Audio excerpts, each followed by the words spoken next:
What is up, ladies and gentlemen? Sorry for the terrible, not smooth intro like we usually get around to doing, but we have the greatest, my voice just went up and down. We have the greatest show for you today. Griff, are you ready? We just figured out your camera situation. We had a minor technical difficulty, but now we are back. We are back after a quick hiatus, and we figured it out.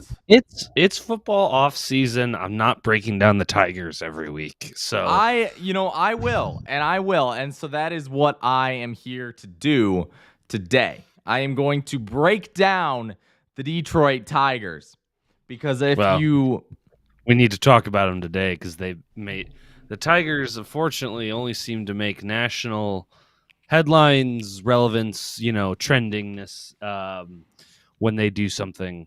Typically, lately, if they do those things, it's because they did something stupid. And boy, howdy, did they do something stupid last night. It's like the Mets used to be, like the Mets would only be on. You guys are still all Mets until proven otherwise. You guys have to save yourself from that title. I will tell you that. So anyway, Griff, you watched the game last night. How was that? I didn't. I watched the Red Wings because I too. So here's what happened.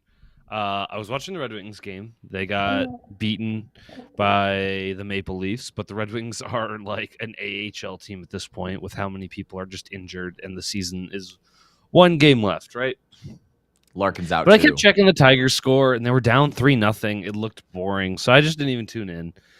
And then I did tune in after someone in one of the Discords I'm in was like, Javi, and I check and the score's 4-3, and I tune in. Javi Baez hits a 3-run go-ahead shot to take the lead 4-3.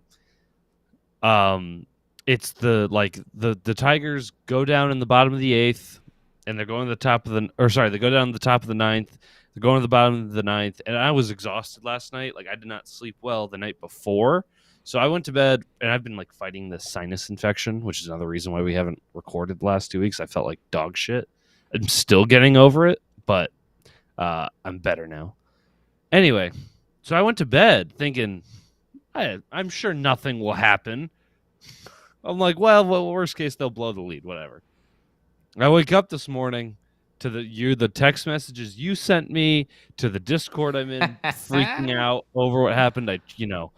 Every morning I just scroll through Twitter. It's like reading the newspaper for me. But, typically, because most of my Twitter feed there's some other things that get in there, but it's a lot of sports, right? So it's my way of kind of seeing what big things happened in sports. And what I'm seeing everyone, fucking John Boy, Talking Baseball, ESPN, all the major sport, MLB on Fox Twitter account, all of them tweeting this clip, and I'm watching it, and I'm like it's like, it's fucking 3. This is at like 3 a.m. when I'm checking it. I went back to sleep after this, but it was 3 a.m, and I'm like, what the fuck happened? How did that happen? Fucking Robbie Grossman strikes again in the outfield. So yeah, it was Like, And my thought was, yeah, this is like the most Tigers. This is welcome to the Detroit sports experience. It's only pain, man. so it And seems for me like it seems like the experience has gotten almost like as bad as like the Lions are, you know? Like yeah, watching them 100%. is like you just find No, ways to lose. it's not quite lionized yet. No, That no, but mainly baseball because is a different sport, right? Like baseball, it is easier to win games because there are so many different variables. I mean, you throw up a shitty starting pitcher or you face one, the whole game the dynamic of it's changed. In football, like right. it is so much easier to be sort of bad, right? They're not really comparable. But in the grand scheme of things, I mean, the Tigers' 40-win season one year was like the Lions winning 3 games. You know what I Right. mean? It's not the same, but it feels the same. It's like getting to that point where I'm just very much like a lot of people are feeling very optimistic, and I want to talk about the playoffs momentarily. Griff, do you mind if I play this real quick? Yeah. Oh, fine. You ready? Well, it's starting now. Yeah. Let's do it. Let's break this down. shall we? Let's Like, break it down. so we have Gregory Soto. our 1 closer. and 2 to Miguel Sano. Miguel Is Sano okay. hits this. It's It's a good pitch placement. It's down and away. 2 Ah. and 2. sorry. It's all right. I think it's this pitch. Where is it going? What is happening? Hold on.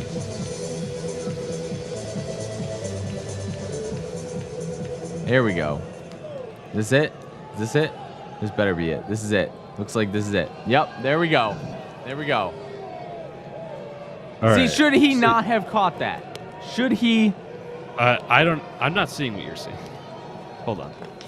Line Yeah. drive Okay. Here we go. right My feet's a field. little behind. Yeah. Over No. the glove Yeah. of No. Grossman. Hits Grossman. Larnick had to glove. hold up. He's Grossman going to be throws it held in. there. And Great the throw Twins in have there. filled the bases. Scope And now butchers Sano the goes ball, towards takes it second. into the ground. And that Haas, forces the the ball's runner from covered in second. mud and And completely now it's floats thrown. it. Yeah. All of Oh. that was To like lose. watching a little league game. No, that is so.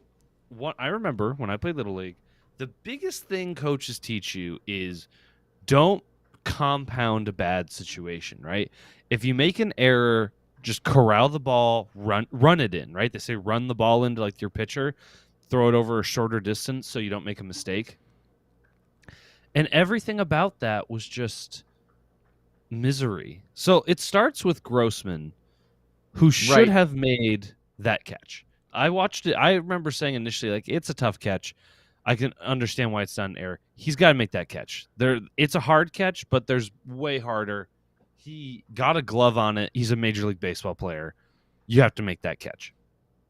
Now, I mean, Grossman kind of redeems himself because he immediately recovers and he throws a great ball in. It was a rocket to Scope, right? And because there was only one out, the runners were tagging. So you would have they got the ball in before a run could score. So the Tigers still had the lead to that point. But here's where the chaos happened, and the Twins, had they not made the base running errors, would have been bases loaded, and we would have gone to the next batter. Double play still in play, you know. But what happened is, what was that so throw no. by Scope? What was The that? That was it was an awful throw. And that really was what killed it, because that is what made the ball so muddy and dirty that Haas just fucking butterballed it out of his fingers. But if you watch the clip, watch Sano before the ball, like as the ball is getting to Haas. Sano is actually the one who makes the base running mistake initially. He starts running to second, and then because of that, I think it's Urias on second, who's on second, panics and starts running to third, and it's this point they realize it. Now, there's what Haas should have done here. Now, he could have just held it, which is the safe play. But here's the thing, it's you want to get the out, right? Then it's one out. You can't get no one scoring a sac fly. Look at Baez up at second base. He's the only one who is where he should be, and he knows where the ball needs to go. You throw it to Baez. Now Urias can't come back to second because he'll get tagged out. And if he goes to third, there's two guys on third, and Soto is covering home. So if the guy on third tries to make a break for home, they'll throw him out at the plate, right? Like, it's just like you have them in a pickle. So, and what would probably happen is this guy on third, I don't think would risk it. They would just run Urias all the way to the bag on third and tag one of them because there'd be two runners on one base. One of them would be out. Sano would probably go to second, maybe in all that chaos. But actually, if you look, he's actually retreating back to first in this frame we're paused at here. So it doesn't matter what base he's on, because if you tag him out, it's 2 outs, and it doesn't. You don't have to worry about double play anymore. So yeah, right there you can see they both start retreating. If that ball goes to Baez, he's either going to tag him out at second or chase him all the way back to third base. And like I said, if the guy on third tries to do something funny, Soto is covering home. So he's not going to start running until Haas. But Haas panicked because it was a split-second decision. And he probably had a lot of people yelling at him to throw the ball. And he threw it to third. Now, even if he made a good throw to third, they'd probably still get an out of the situation. But because he sailed it, because it was covered in mud, Well, play over. and part of that too is like, if you have, I don't know. I mean, I never thought that Eric Haas is a great MLB catcher, right? Like I No, think that but he's he's good enough to utility. be a backup. he's a Swiss Army knife. He's a guy who can, he's a pinch hitter. He Right. can play catcher when you need to give Barnhart a day off. Right. He can play left field if he like. That's what's great about him is if you need a pinch hitter, position doesn't matter as much. Like if you have Willie Castro or Derek Hill in the outfield, but you need a really clutch hit in the 7th inning, he can go and then play in the outfield after that. You don't have to use 2 different substitutions. Or again, if you want to, the whole reason Haas was in the game is because Barnhart was the starting catcher, Right. but they brought in Haas to pinch hit, and that's Right. kind of like the nice thing about him is like if you need a hit in a clutch situation or just need a hit, he's your better bet, and then he can go and play catcher for Barnhart, who, let's be honest, is a weaker part of the batting lineup. Yeah, and that's the thing, right? Like the offense, I will give you that Barnhart's bat has not been very loud. And No. and that is not, I guess, like, I mean, his batting average is fine. It's 241, but that's not, Yeah. he kind of lacks the power department. Like, he's got no home Look runs. at- He's look at got no what RBI. not having- I don't think he makes that mistake. No, absolutely not. You wanna know something too, and I was texting you about this. I will I will aggressively defend Tucker Barnhart, and because I know that I was reading all these replies from people who were talking about Tucker Barnhart's like he's no Gold Glove winner, whatever. Let me read you his fielding stats for his career. All right, and by the way, Tucker Barnhart has played right field for Cincinnati. He has played first base for Cincinnati. So he's been around. He played 1 game in right field, 1 game he switched in the outfield in 2015. So 2 games in the outfield, 1 game he's played first base multiple times in recent years at first base. So he has fielding experience everywhere. His fielding percentage in his career, and this is career fielding percentage as a catcher, where you get so many opportunities, right? 99.7%. 99.7%. No, he defensively he is great, and you know what? People don't realize this, how great a good catcher is for young pitchers, and that's Absolutely. I think like Skubal, like first outing was rough, but it was his first outing of the year. It was cold as shit. Right. Second outing he did great, and I think Right. he's up. Is he pitching tonight? I don't know who's pitching tonight. It might be Mm. him. No, tonight's Pineda. Yeah, tonight's Uh, Pineda, and then I couldn't even tell you their rotation order if I'm going to be honest. No, last night was Erod. Let me just go to. I know tonight is Pineda. Tonight, Tonight's I've Pineda. so But But me okay, see but here. but look at this too. Okay, so in the years that Tucker Barnhart has been in the MLB, the average amount of runs or runners that catchers have put out is 27%. Okay, that is the average caught stealing ratio or rate. All right, Tucker Barnhart's career is 32%, and like I know that all of you are Yeah. And by worried. the way, his last day pitch, he pitched on Saturday during the day game. I Skubal. think he's pitching. Yeah, I think he's pitching tomorrow. By the way, that game they shut out the Rockies, and he pitched I think 5 or 6 innings. I think he only gave up like 2 hits. So the definition Skubal's of got a big ceiling that quality start. I would be very, very hopeful for. He's also had Tommy John surgery, so unlike Casey Mize, you might not be spending 2 years without Tarek Skubal. Not to you know, I know we're gonna get into the hot takes in a minute here, but hot take: Tariq Skubal is this team's future ace, not Casey. You Mize. think so? You really think so? I think he's got the better potential to do That it. is an interesting Especially take. because we are gonna like, I don't know, maybe like I could see it being a situation where like Mize is gonna hit his peak after Skubal's peak because Yeah. Mize is gonna need to get shut down. I know like they said he probably Mize won't need Tommy John. I just feel like at some point this year it's gonna happen. Oh, absolutely. I mean, I would think, I don't know that it will happen this year, but if it's not this year, then it's the next. And it's like, I would just get him the surgery anyway. I would have gotten it for him last year. Because Yeah. this team is not, it's not like they're making the playoffs. If they shut him down at Well, the beginning of I'll last say season, this. By the God, I do have the Tigers game on my other monitor. if they, Javi Baez is so good, but man, he swings at everything. I'm aware. I watched him. But you know what? He does what he did last night. That's what he is. He is.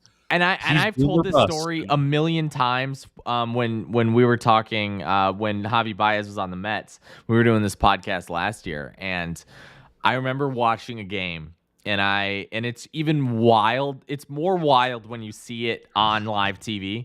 But I watched a game in which Javi Baez swung at 2 pitches up and in that were not even close to the strike zone, right? But then he takes strike 3 right down the middle. Yeah. And it's just like, obviously, he did that. So yeah. So to bring it back to the everything that happened last night, and again, this kind of peeking into my hot take, but I'm not gonna. I'll save the hot take, but I wrote this under it because I think this is where I'm at, and I heard it today on the radio, and I thought it was like the perfect description, and it is, I have patience with this team, but I'm pessimistic. I have patience with a touch of pessimism because I am so negative about Jonathan Scope and Jamer Candelario that I am like I'm growing like a hatred, and I'm almost like, part of me, like with Scope, like this is gonna sound like fucked up, but I'm almost glad he's not doing well, so I can say I told you so. Right. Which I never want to do. I want to be wrong when I think a guy is bad and he plays for the team I like. I want to be wrong. I never want to be right there. It's like, God, I fucking sound like what's his name in Jurassic Park. God, why do I gotta be right all the time? God, I hate being right all the time. And don't get me wrong, I definitely have had some bad evaluations of like talent in all major sports. Right. I mean, there's nothing you But can I do. really, really thought that I thought Scope, like, last year felt like lightning in a bottle, felt like the unicorn. And I don't have confidence that he's going to repeat it. Now, I know everyone's saying the whole team had a rough April and the whole team, but the thing is, one, there's no telling if they're going to get off of this hump and then, bounce back. The other thing is, you can't have a rough April. Everyone talks about how this team could have been like 500 or better maybe last year if they didn't lose, like go 19 games below 500 to start the year. So if this team really wants to take a step forward, go 500 or better, and I know this is the team saying it, so like They always have to talk about it, but really make a shot at that expanded playoff. You need to win games now, and you can't throw them away like you did Right. last night. Well, And I know it's early. We are only 10% through the season. But and you know what the boy, craziest oh part boy. is that this is already a bad division, and I did not anticipate it being this bad. Like, I thought that the White It's so Sox bad. would at least seem a little bit more credible than they have been. They've lost a lot of guys to injury, and like, Yeah. Well, at this and point, like wins the hot. Tigers are fourth place, tied for fourth in the division. And then you got two teams that are 7-10, one game ahead of them. You got the Twins, who are lead the division somehow. Lead the division 9-8. And all these people were like, "Oh, the Twins." I think they just had a bad year. Like, is that safe to They lost Buxton. That was literally it. They lost he's their best player. Right. Like Byron Buxton, the amount of run saves the amount of defensive runs saved he has in the outfield on top of his bat and his speed, it's just insane. The dude is he's wonderful. He's immaculate. And if he stays healthy and this team stays healthy, like they're gonna be the AL Central champs. But like, the thing is, this division is so bad that like Tigers could take it. Like, They could. I don't They think absolutely will, could. But I'm saying they absolutely have the potential if these. I here's the thing: the defense I don't think is as fixable. You have Javier Baez, who's a great shortstop, and you have Torque, who's done very well at first. Like, for being a rookie, he is acclimated very well to playing defensively at first base.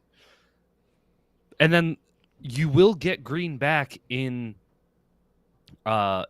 June, right? Like, that's the hope, is he'll be back in June, which I think he does make the outfield at least somewhat better, because you can Meadows will play every day, Green will be in center, and then you can either platoon Grossman and Akil Baddoo in right field, depending on the day, pitcher matchup, et cetera, right? And like, then you're really only glaring holes in the defense that are like really bad, I would say, is Candelario at third base. Yeah. Don't even get me started. Yeah.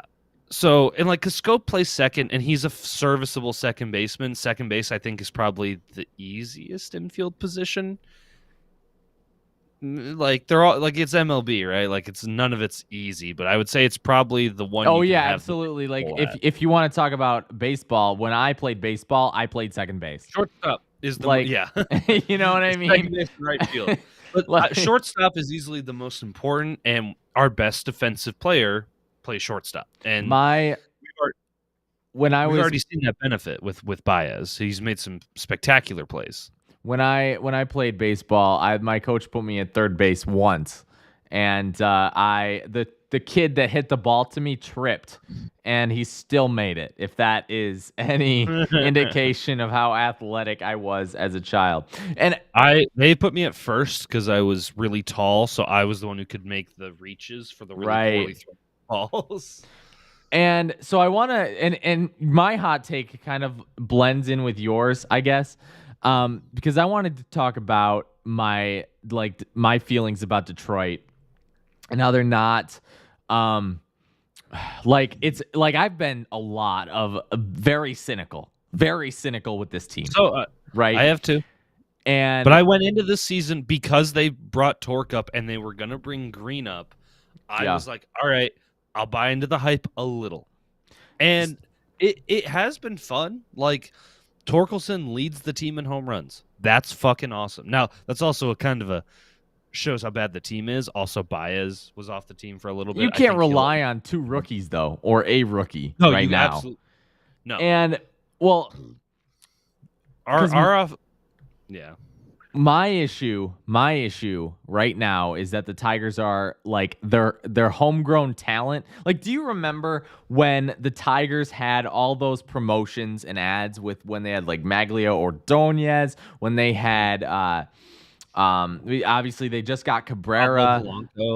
Right, they had Polanco, they had Verlander, Even you had Brandon Inge. and right, and they were like, "Who's your Tiger?" You know, like Brandon Inge was like loved by the team and the fans and everything, and he was just a mid-rate player. You know, he Yeah. wasn't that great at, playing baseball, but the fans loved him. The who's your Tiger thing has almost like it's such an effect that's so weird. Like, because I remember last season when I was throwing out the idea. I'm like, what if the Tigers like traded Akil Baddoo to a different team for like better prospects, right? And people treated me like that was some crazy ass thing to say, because like, think about it. Like, Akil Baddoo still has problems with lefties, can't play in the outfield. His defense is getting there, right? I'd rather have him in the outfield than Grossman. And I agree, but you need an MLB outfield. And so my point though is that like Akil Baddoo, yeah, he's young, and yeah, he still has like 6 years of service time. But like, if the moment is there, if the opportunity is there, shouldn't you, I guess, take it? Depending on what you can get for him, right? Oh, I mean, absolutely. I think because but people just fell in love with him because he started off hot. Well, yeah, and he's got a ton of value in terms of like you mentioned, service time. He is young, he is still developing, and if he ends up turning into a superstar, you want him on this team, right? I mean, he was like a second round pick too, so it's not like he was, not valued forever. Right. And my main point really is that it is a reaction to, because this is my take, is that it was a reaction to what I heard on the radio today, because I was listening and some caller called in to the Detroit Sports Radio here and said that he's 36. All right. And he does not think that the Tigers will win the World Series in his lifetime. And I just want to be clear that is crazy to think, okay? And I'm not saying that it's crazy because it's true, but it's crazy because it's wrong. And I will tell you why it is wrong with one specific team as an example. The 2021 Atlanta Braves were not a good team, and they won the World Series. They were miles better than the Tigers, but they were not a good team. So it is not like I'm asking the Tigers to like be this ultimate amazing, I'm not asking the Tigers to spend like the Dodgers and like the Mets. And like, cause like, think about it. If the Mets don't win the World Series, what did they spend all that money for? Essentially another season, right? At the end of the day, they still did not do what they sought to do, which is win the World Series. And with the Tigers, like, you want your team to be competitive on a daily basis. You want your team to be watchable, because the team that I watched yesterday wasn't watchable at all. It was like watching a college team and I was scouting the worst of the worst. It wasn't like, it was this really untangible, like, I guess it's just so disappointing. And again, like with the way that the MLB has built the league, you don't have to be good to win. In fact, like most of the teams that win get hot at the right time. Exactly. So yeah, I do believe that the Tigers will win a World Series in my lifetime, but but if they are not competing day in and day out like they aren't right now, then no, they probably won't, if this is just what continues to be the formula. Because again, they haven't built, this is year 5 or 7. Yeah. 5 by the most generous of estimates, and they still haven't grown any real players, But other than Torque and Green. And that's the thing. That's my point, though. Like, you can't rely. Green, like, they still got to prove they're gonna pan out. Now, Torque so far, I think. Oh, I full trust Torque and Green more than I trust Casey Mize right now. You got to think about that. Casey Mize was also it's injury. That's all it is. I fully agree. Like, I'm not saying, because I don't think that Mize will be like some sort of bust. He can still be a top pitcher in this league. Absolutely. He can be the ace. He just needs to, He just needs to work it out. I'm not giving up on Mize. It just the injury and the potential for Tommy John scares me. I almost just want them to get it out of the way so we can move on. Well, and that's exactly what they should have done. But anyway, we digress. You think it? Yeah, I think I'll say this. I'm going to Yeah. say this one thing, man, and this is more of a testament to Detroit sports as a whole. Mhm. The amount people care about this team doing well. Like, people are upset about last night. Now, if this happened last year, people just laugh. But this year they're upset because there's now expectations, and the people, especially in this city, so badly want this team to be good that they are willing into exist, because every team around here has stunk for years. Tigers, Pistons, Wings, all in a rebuild. The Lions, getting out of the dark era of Matt Patricia and Bob Quinn, it has been really rough. And so there's this glimmer of hope, right? With the Wings, even with rookies, you need a fully fleshed out team. Whereas in baseball, you need 9 guys, right? Like, it's not as much of you don't need that as much depth.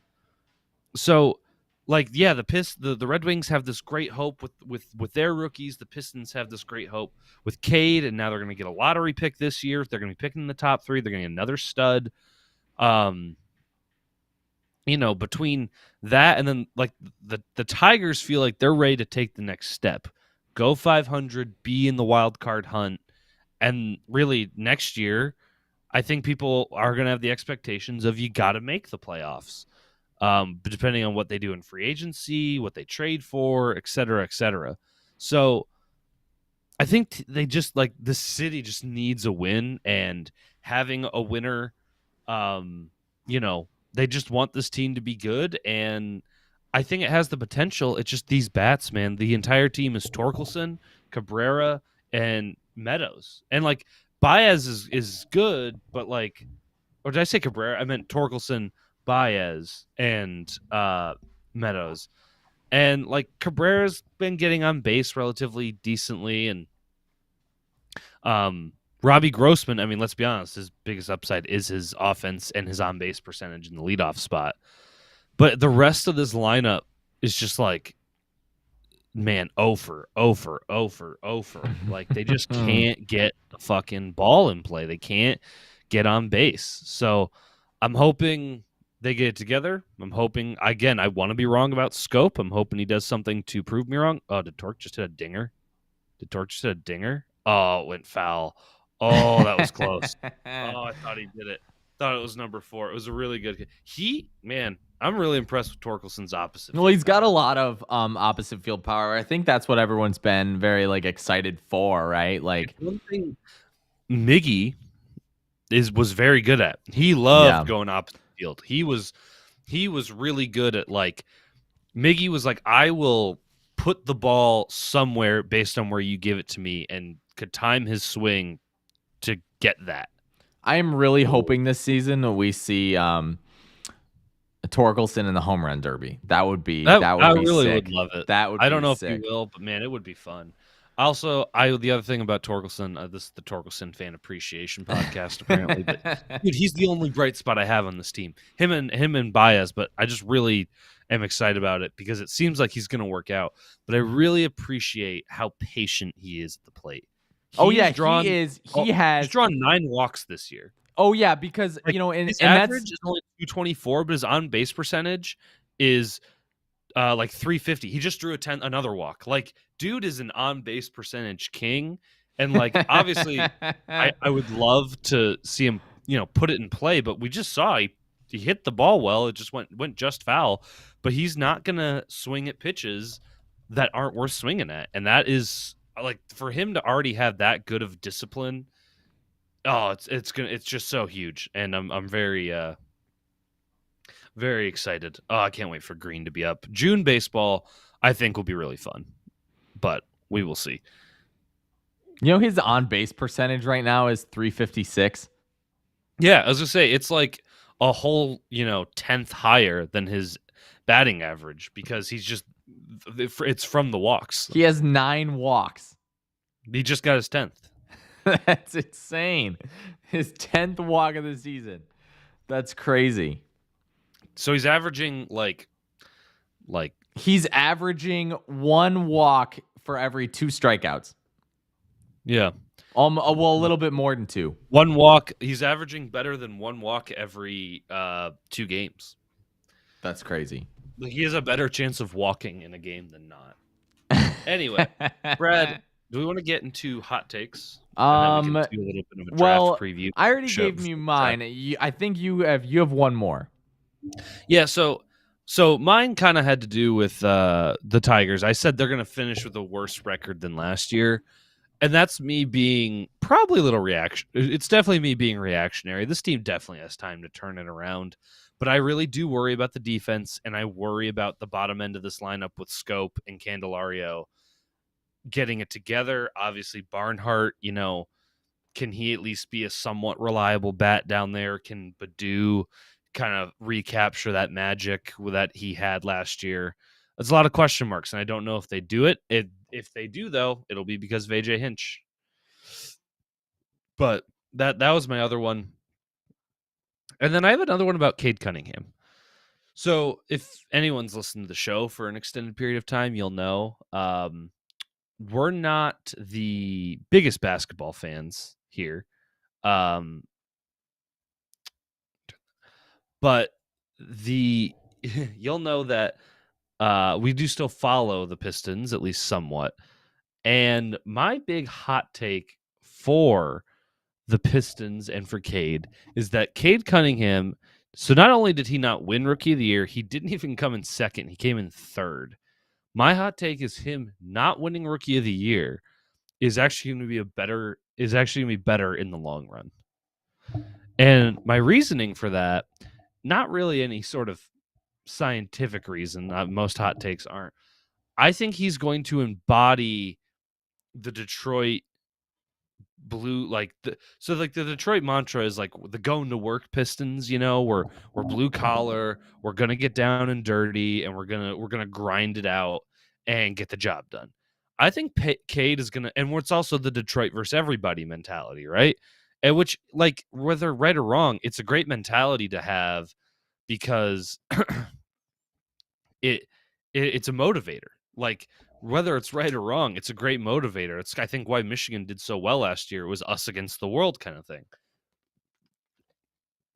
And I think him not winning it, let's be honest, the reason he didn't win is because he wasn't on a playoff team like the other 2 guys were. They were both on playoff teams with better teams around them, and yet Cade still had better stats. But because they're playing in meaningful basketball games, Cade didn't win it. So I 100% think he's going to carry that chip on his shoulder, and he was already going to be a fantastic player. He's going to be even better than we could have expected. So that is my hot You really take. think? Okay. I mean, I think, excuse me, even if he won it, he was going to be a great player. But I think this is just that little bit more motivation in the offseason, that little bit more, grind it out, couple more reps at the gym kind of thing. He's gonna be coming to prove he's trying to prove the world wrong. He's trying to make a statement saying, I should have won that fucking award and you were wrong for not giving it to me. Yeah, well, and I think I don't know, because I guess I can't really say much because I have not watched Cade Cunningham up close in person or scouted him, analyzed him, yada, yada, yada. I did think, because I've been watching a couple of videos and previews and recaps on the season, the NBA, whatever. Yeah. There was one that I watched where Cade Cunningham was not on the list for the best under 25. Is what it was. I thought he was on that list. So, well, it was an ESPN list. If you're familiar with the ESPN show Get Up with what the fuck's the dude's name? He wasn't even in the conversation. You know what I mean? I'm like, bro, I think in from what I've heard in Detroit, this guy seems like he is the guy carrying the team. It just Yeah. seems I to mean, me like he best deserves a player on lot this more team, hands credit down. than what he's getting, And because I know he's a rookie, whatever. But, to be not even on the track to be the best under 25, I can't even, I don't know. I just think that is such a, like, he's almost underrated. And it's so weird to think of him being underrated. Yeah, I think. Yeah, I mean, I don't just know think- enough about I feel- basketball I just, to like I scout said, him. there's nothing that backs it up on like there's no stat I can show. Like to be like, oh, see, look, this is what happens to the runners up of the. But I just think Cade has shown he has the mental maturity Mhm. and has shown he is going to. He's serious about this team and about being a great player in this league, and I think he is gonna just continue to get better. And like I said, now I think this is just that extra motivator to really drive that nail in and improve his point. So yeah, like I said, I think he's gonna be a great player, and I think he might be the best one of the best Pistons we've seen in a long while. Yeah, and trust me, it's been a while. Also, just want to say I absolutely love Javier Baez's orange cleats.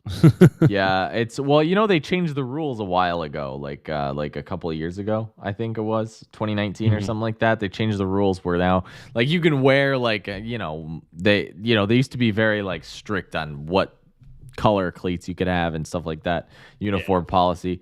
So Griff, I want to ask you one more question before we get into the NFL draft. Okay. Of the Detroit athletes who are sort of making their name for themselves, and I want to ask you this question with one caveat. Well, it's actually not a caveat; it's the opposite of a caveat. Who is your favorite athlete that is young, that is the future of Detroit sports? Mhm. And if the Lions, I will allow you, I should say, to add whoever you like. If the Lions take someone worth that, name, Right. then you can add them to that list. Okay. Obviously, they haven't done that yet. Well, I'll say that. So, my favorite, hands down, future of this city in terms of of all the young players in the city right now, who do I think has like the best shot of being like a Hall of Famer, and who do I think will have the best career in their respective league, and who is just my favorite overall is just all three of these are the same answer. It's Mo Sider, 100%. It's Mo Sider. Yeah, and He's and insane. that is the same. I will give the same answer. He's Obviously. the runaway rookie of the year this year. Right. He leads every like rookie defenseman stat and category, scoring. I think he doesn't lead in goals. He's second place in goals, but he's first in points with 49. I really hope he gets 50 tomorrow or Friday when they play. Just 50-point season as a rookie defenseman on like the worst defensive team in hockey. Pretty good. His plus minus, not including empty netters, because empty netters count for plus minus for some reason. He even on a team as bad as the Red Wings has like a +8 if you take out empty netters, which I think shouldn't count towards plus minus. In the NHL, do they have a stat that like tracks how many? Well, I'm sure they do, right? Because it's line time is a big issue, right? Like, do they have a stat that tracks how much like you're saving goals? Or like there's advanced analytics in hockey. Let me look one up because I know it's in a way it's like very different, right? Like you can't track, for example, like possession or something like that because possession in hockey just does not happen. Like that's So his average time on ice is 23 minutes a night, which is Right. insane for a Right. rookie defenseman. Also, yeah, sorry, I'm getting like totally washed out by my. Wait, I can fix this. We were having some issues with his for those of you who are listening on Spotify or Apple or whatever, you won't get to Now see I have this, some but backlighting, so now yeah. it's a little bit better. So for our YouTube viewers, we're gonna probably have to adjust his exposure one more time. Yeah, well, because I still have all this, like, it's still bright out. Like, it's not this bright. I had to turn my fucking, I'll probably have to turn my camera brightness back down. Life's a nightmare. Anyway, advanced stats for Mr. Moritz. This is last. Well, 5 you know what games. the crazy thing is? The dude's 19. He's just turned. He just turned 21. Okay, I guess that's Just fair. turned 21. Which one's is Lucas Raymond is the one that's 19? Lucas, yes, is slightly younger because that's my bad after then. the report. But No, still, you're fine. 21 is holy shit, you know? Like to play, Yeah. because if you're in hockey, like, because I know a lot of people don't watch hockey, right? Where, like, you know, like, maybe can get a lot, like, if in baseball, right? We're seeing a lot of players who are, like, younger, who are, like, kind of just taking over the league.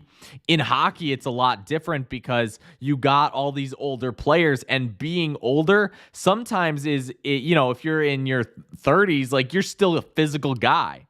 You know, like, it's, you know, it's one of those things where, like, being young, you have to compete with these guys who might be a lot stronger than you, and you have to put on some weight or not, we'll put on some muscle, you know, and, you know, you gotta be able to command the ice. And the way that Seider has done that is insane.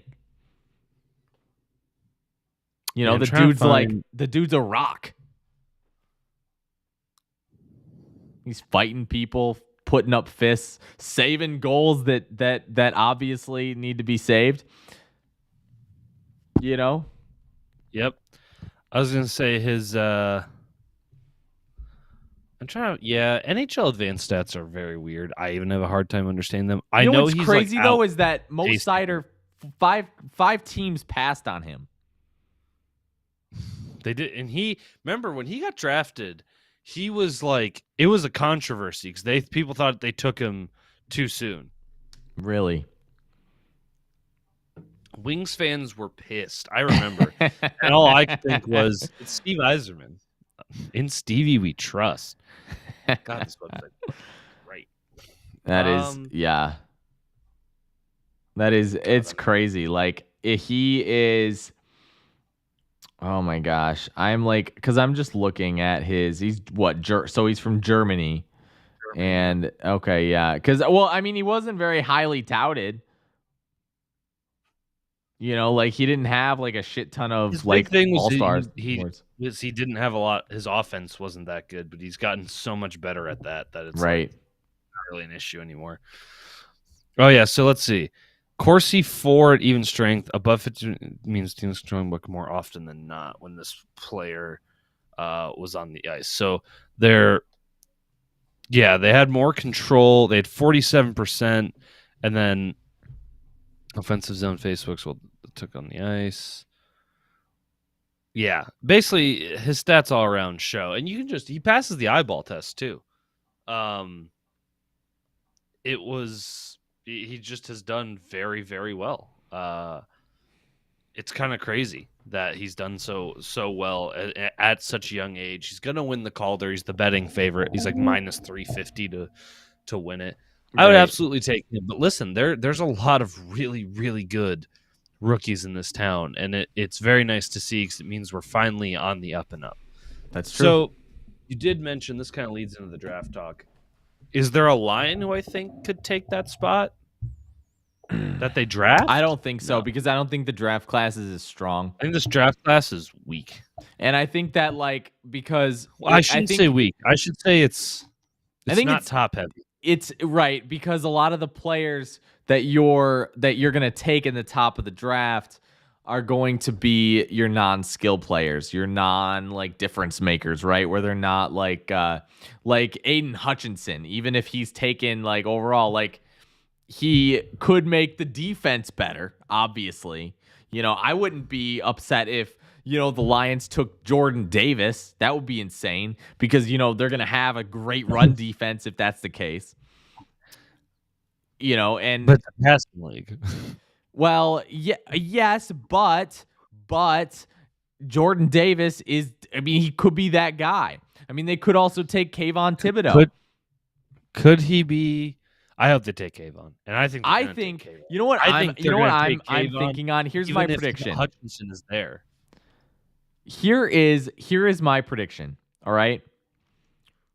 If I had to guess where they're gonna go, and I'm just spitting out, all right, this is my top 3 because I think the top 3 are the most debatable, right?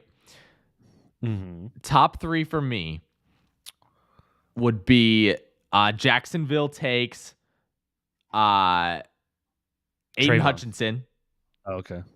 and then the Lions would take Trayvon, and then Kayvon Thibodeau. No.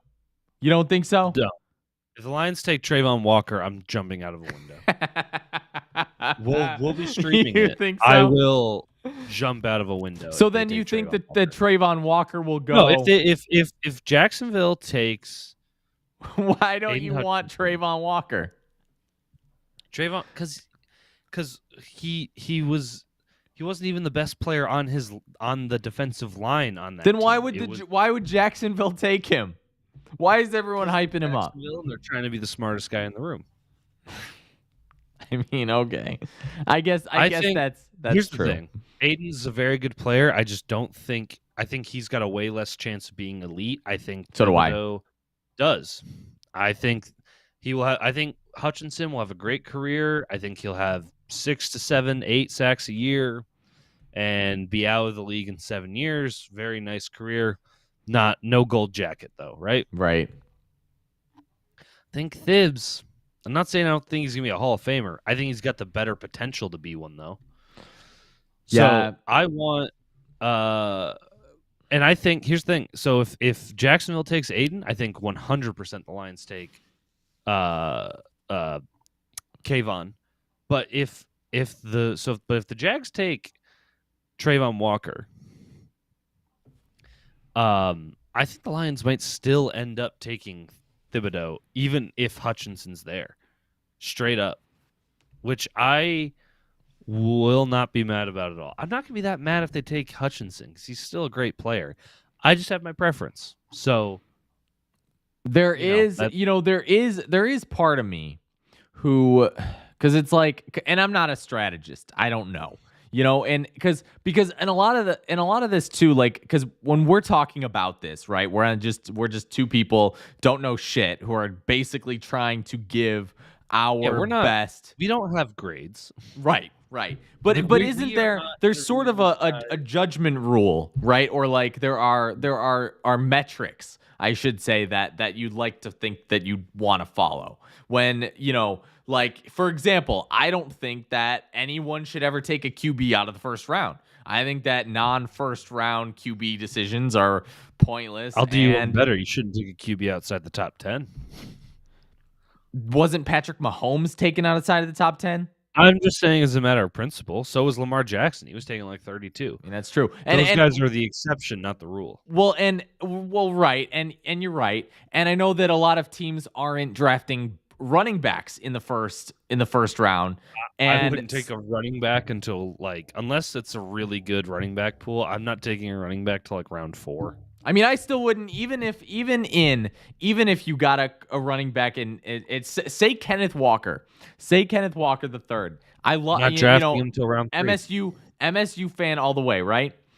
Even if Kenneth Walker, if I knew for a fact, if God comes down through the ceiling and tells me himself that in the future Kenneth Walker the third is going to have a season just like what's his name for the Colts? Jonathan Davis, right?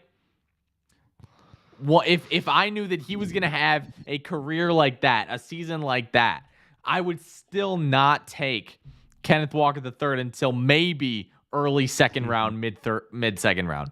Like, that is the earliest that I would take him because there's just I just don't see a point for it.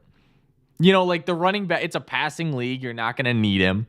It's not as, it's a lot more risky to take him earlier. Yeah.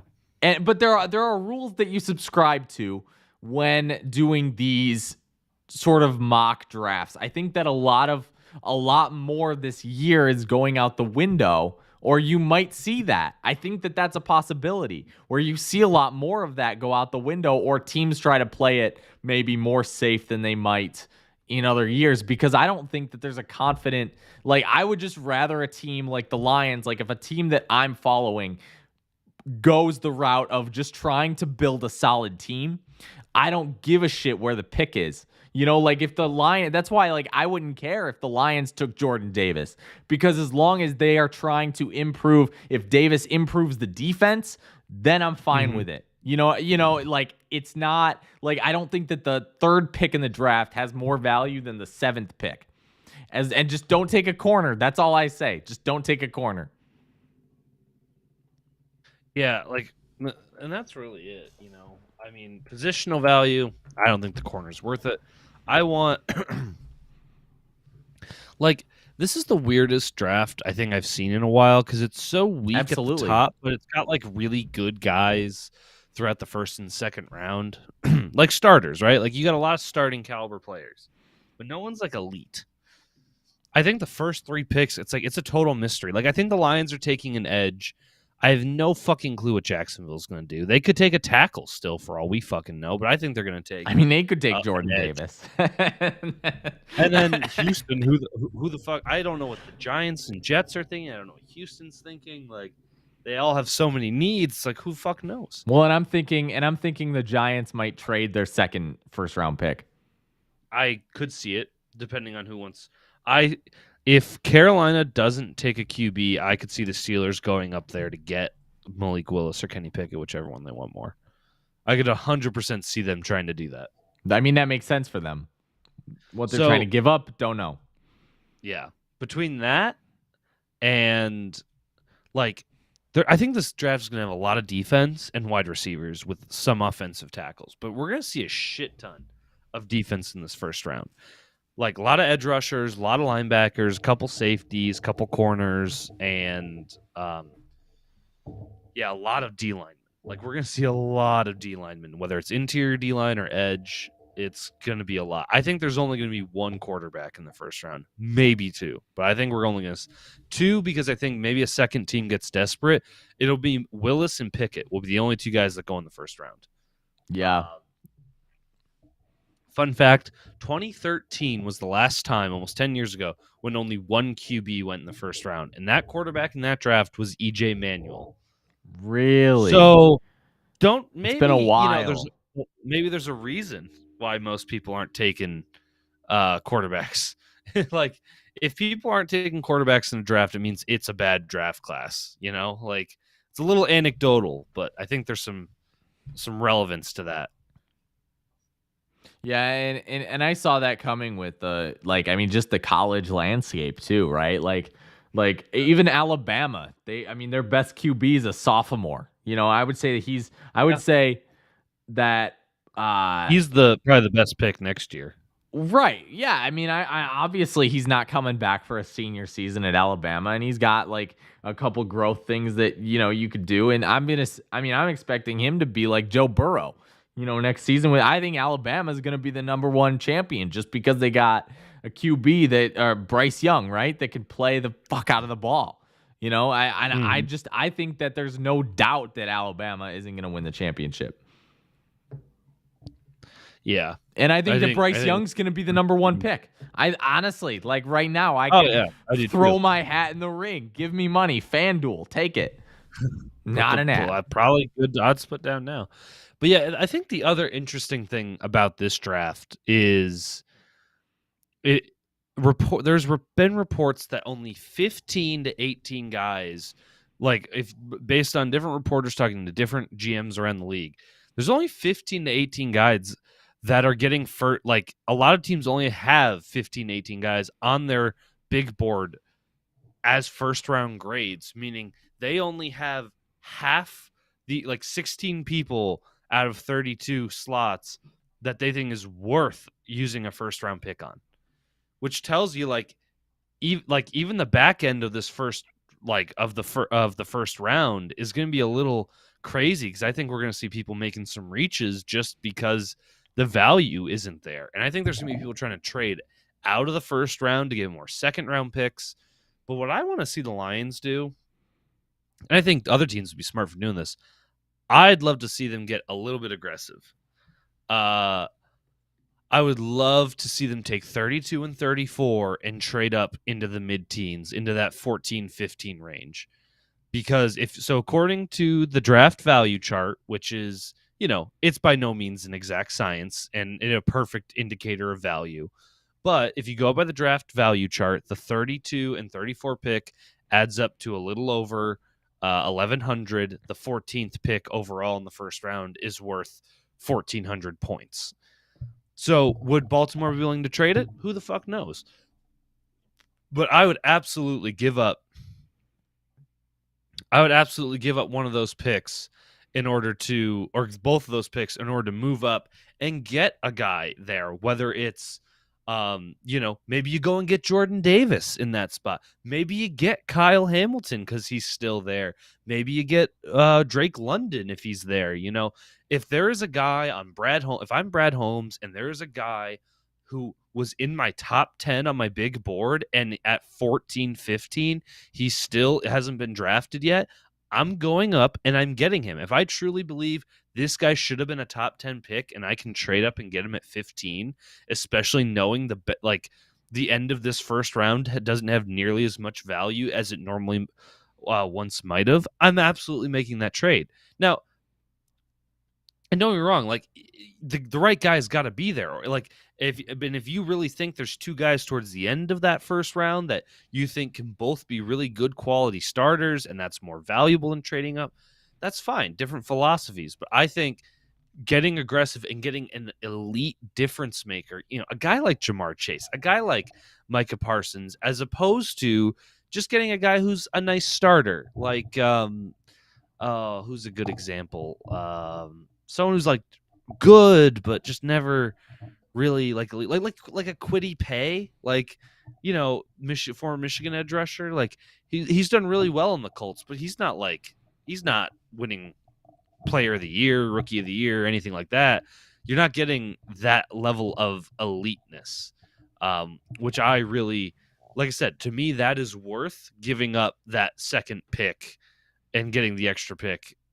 To me, it's worth that. I'm losing out on really what should be one more starting level player, but I'm getting, instead of just two decent to good starters, I'm getting one great to elite player.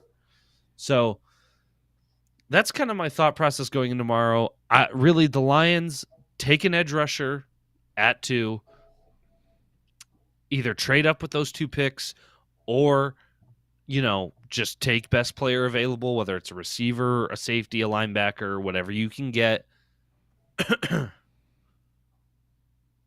And don't draft a court.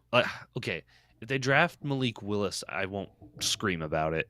I'll be a little concerned, but I won't be clearly Brad Holmes will have seen something that I didn't, and I'll give him the benefit of the doubt to see if he works out. But don't take a safety, don't take any linebackers. Don't just take an edge rusher or quarterback, and and I won't jump out my window as long as they don't do that. And then like I said, with the end of that first round, just best player available or trade up. However the cards fall for you, and then everything else. Hopefully I get to laugh at how much you want to bet Green Bay still isn't going to draft a wide receiver, even though they just lost Devontae Adams. I'm gonna laugh my ass off when that happens. I don't know. It'll be great.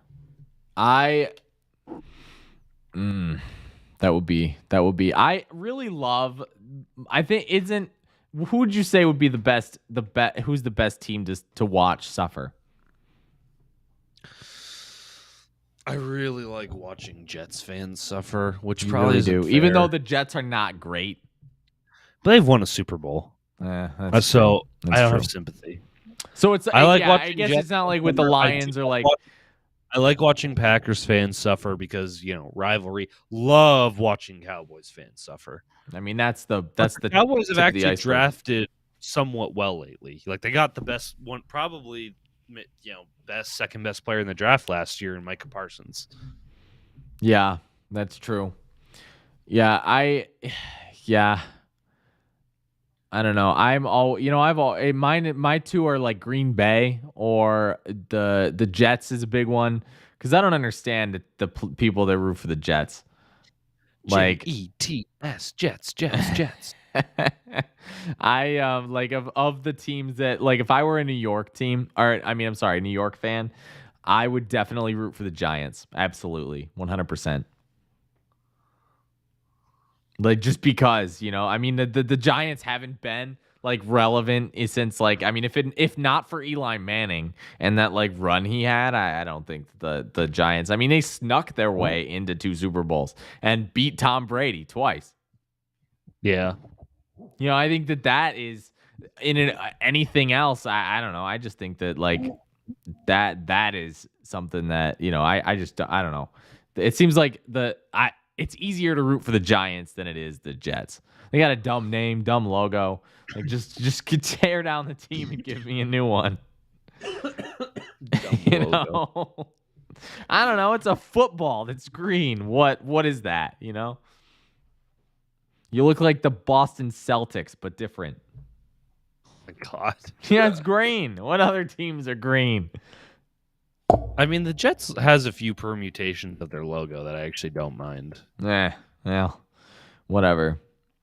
I don't know. But yeah, I don't know. I have a dislike. And I mean the way that the Jets have just gone through quarterback after quarterback. They recycle quarterbacks more than most Americans recycle plastic.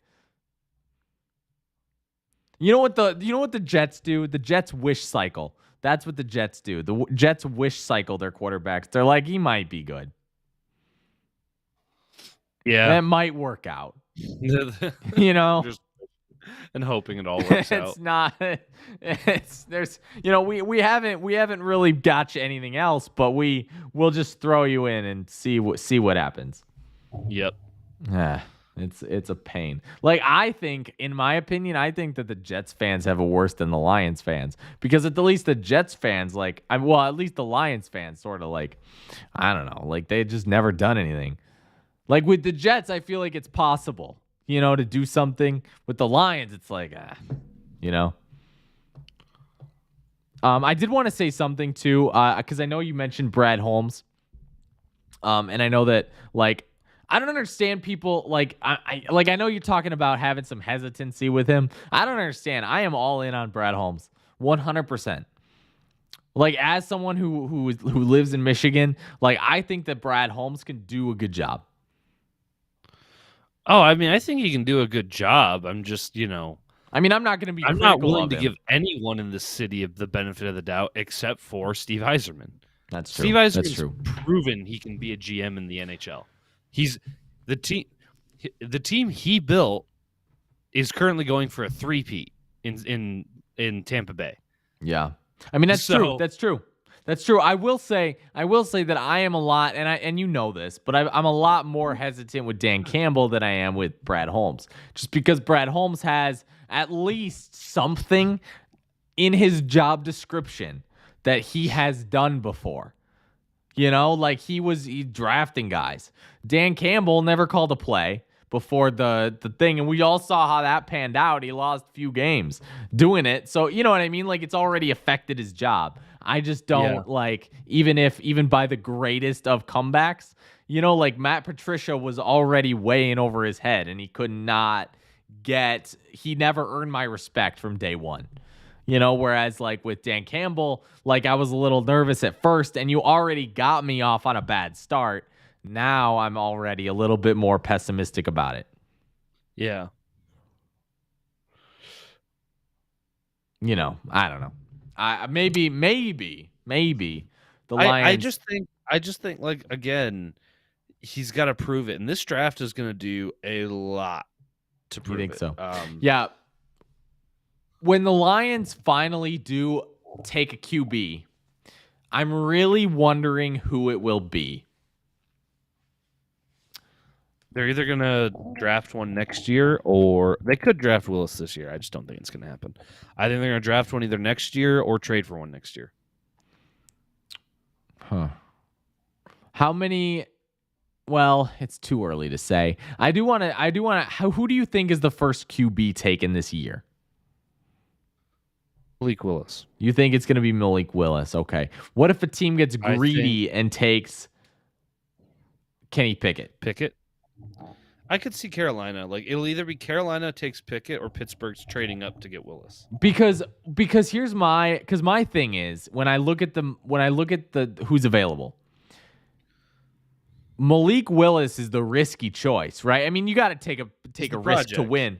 But right, well, yeah, and you want a great environment for him, right? Like I think like we've talked about before, he would probably flourish in Pittsburgh. But Kenny Pickett would work in most systems. Like he has a higher floor, in my opinion, than Malik Willis does. Yeah. You know, I mean, I think Malik Willis has like a great ceiling, obviously, with Lamar and all that. Yeah, great athleticism, huge arm, but has accuracy concerns. Whereas, and I mean, that's what they said too about Josh Allen. You know. They said that about Josh Allen. If the Bills had not taken a risk, not the same as Josh. Yeah, I know. They both came from small schools. They both had accuracy concerns. Both have rocket arms. Both have, So he's not the same, but he is. Like they have comps, but they're not the same quarterback. And also, like I very much like I think Willis has way more athleticism, but I think his accuracy concerns are even more concerning than Josh Allen's were. Okay. So he's going to need a really good coach and a good system to do well. And granted, he would have somewhat of that here because he would have a great offensive line and a great running game. And depending on who we draft this year, a really good receiving core. One more question for you then. When Kenny Pickett and Malik Willis are drafted, do you think any quarterback in this draft will start this season? If only Pickett would have a chance of starting. Like when the season starts, or start at any point this season? Start at any point. I think Willis, if he's drafted, he's the most pro ready. He would start definitely. Willis would be like, it depends on the team that drafts him. If the team that drafts him has like a shitty, just like filler QB, okay, like the Lions. The Lions, yeah, they probably would. If they drafted him, I could see Willis.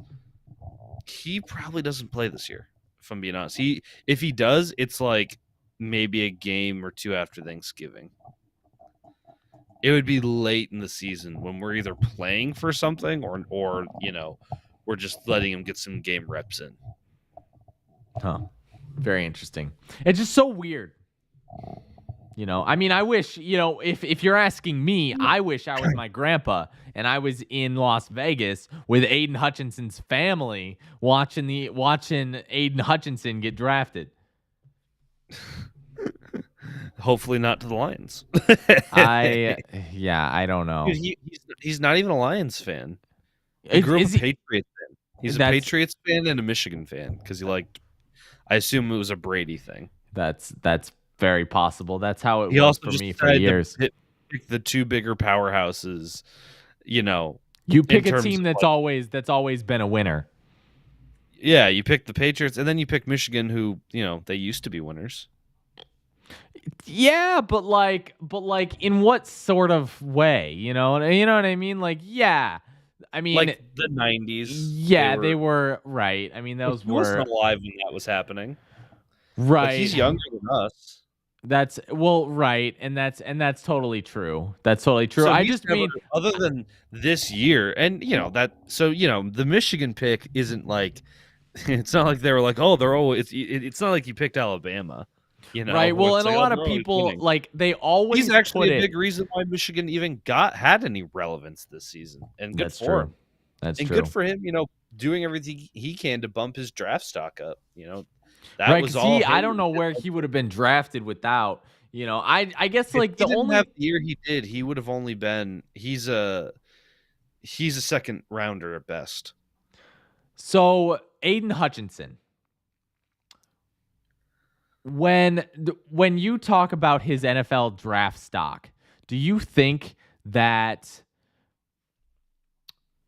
like does the Georgia game like I feel like the Georgia game would make me more nervous for Hutchinson. Say that again. Like when Michigan played Georgia in the college football playoff, does that game and the way that Hutchinson performed, does that not make you nervous for his? A little bit, but I also like Chase Young kind of disappeared in the college football playoff before he got drafted. I don't judge a player on on one game in college, especially because he will get NFL coaching and conditioning. His size and technique will only get better in theory. So I don't worry about that as much. I just, like I said, what I see on his, like I said, his technique can get better. I just don't think he has the better pass rush moves and techniques to to really be an elite guy. He'll be a very good NFL player. I just don't think he's going to be elite by any means. You know what I mean? So you'd be excited if the Lions take him? Yeah. If the Lions get him? I don't know if I'll be excited because he's not my favorite, but I won't be mad. So you want Thibodeau? I want Thibodeau 100%. Who do you want the Lions to take at 32?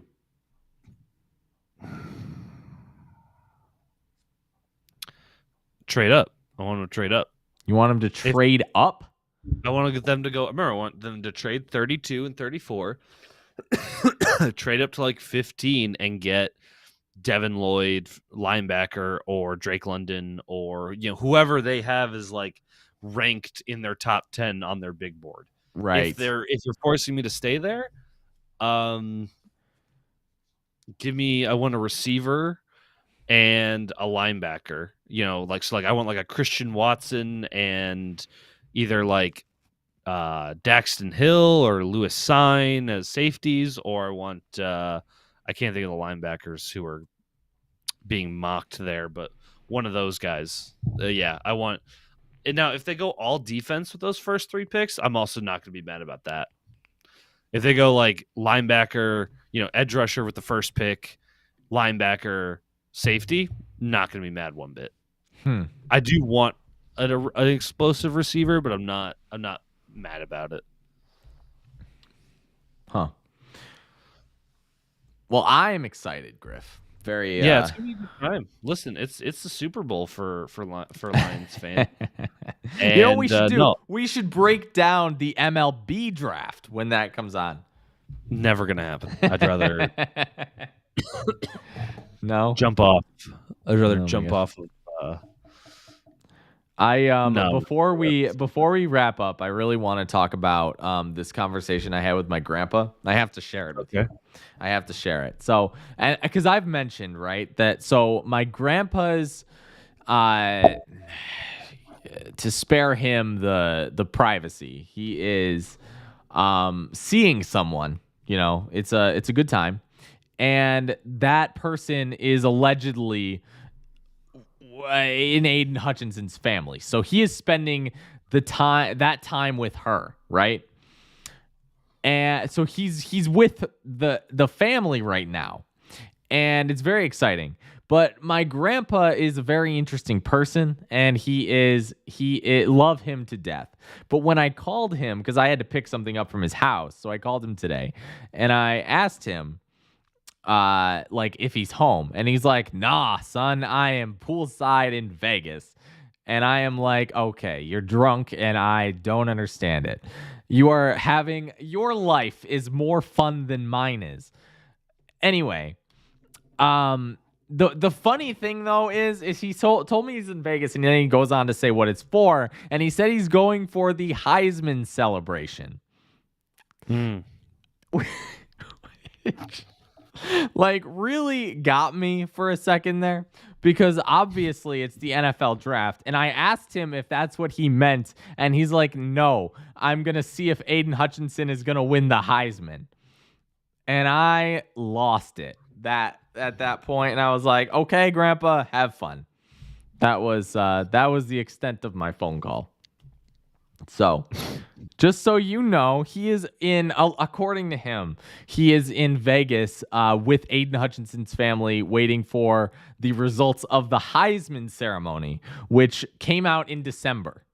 So, Yeah. Very, very exciting. Very exciting stuff. So, if you want an autograph, Griff, I got you. Don't worry about it. Yeah, let me just send If out you, my, I will get you a jersey signed. Oh, yeah? Dude, I will. I'll take it. I'm not going to say no. I would not say no. Oh my gosh. I don't even know. Because I hate asking for things like that. But like, I'll be like, hey, can you mail it to him when he's like big and pro and whatever? Yeah. I don't know. That's I mean, again, like even though I'm an MSU fan, it's still like one of those things where like he's a good player, You can't fault him for that. Plus Yep. Michigan, it's not even like he beat Michigan State, so what do I care, True. Very true. Very true, Griff. All right, Griff, All do right. you know what time we are going to stream tomorrow? Yeah, we're gonna go live. We're gonna go live at like 7:30, 7:45. Draft starts at 8. We'll like I said, we'll jump on 15, 20 minutes early before draft, kind of shoot the shit, talk a little bit, and then we're just gonna be hanging out. It's gonna be real chill. Nothing. It's not gonna be like this where we're like performing. Like there's gonna be moments where Brad and I aren't saying words. This isn't gonna be like put on Spotify. This is really just to record, and it's gonna be great content because I'm gonna potentially freak out. Very It's exciting. gonna be a good stuff. time. But no, just Brad and I want to hang out and watch the draft together, so we figured we might as well record it and make a little content out of it. So, yep, 7:45. Come hang out. We'll be eating and drinking. I'm off on Friday, which is great. I'm going on vacation, so it's not like I can party, but I don't have to worry about going to work the next day, which is very nice. Yeah, very very nice. Yeah, it's gonna be a good time. Be there or be square, and yeah, man. Let's shall we send the people off and see you next week? I think we should. I think we should. I think And I'm that's a going to try good to figure idea. out my camera issues. All right. Everyone, thank you so very much for watching this. Take this. This is This what? Griff, where'd you go? what? I'm here. Sorry. I'm sorry. On behalf of Brad and myself, thank you so very much for watching. We'll be back again tomorrow for the draft, and again, new episode next week. We will see you all very soon. Hopefully your team doesn't do anything stupid in the draft tomorrow and throughout the weekend. Make your bets, be smart with your bets, and always never forget to make your free throws. See you.